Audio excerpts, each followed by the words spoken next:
I'm going to say something that's a little bit provocative. There is nothing wrong with anonymous sex. For those of us in the gay male community, anonymous sex is oftentimes just a part of the experience. Of course, not for everybody. I can't speak for the entire gay male community. But if you're somebody who enjoys anonymous sex, as a sex therapist, I can tell you there is nothing wrong with that. The only time that it becomes a problem is if there's something inside of you that's saying, maybe I've been having too much anonymous sex, or this isn't feeling good after the fact. If that's the case, try to unpack that. Is it not feeling good because you're coming under the pressures of because you're coming under the pressure of society's expectations of you?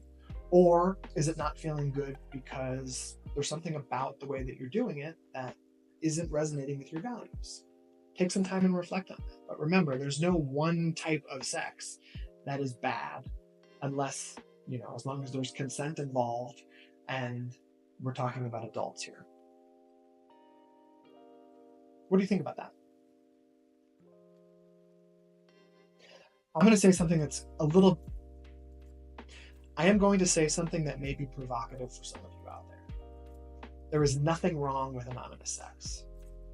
There may be some of you out there in the gay male community that need to hear that, especially from a sex therapist.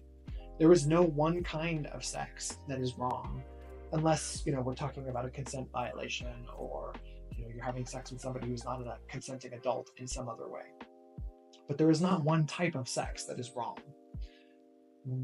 If you are having anonymous sex and you're feeling a sort of way afterwards that doesn't feel good, I want you to reflect on that for a moment.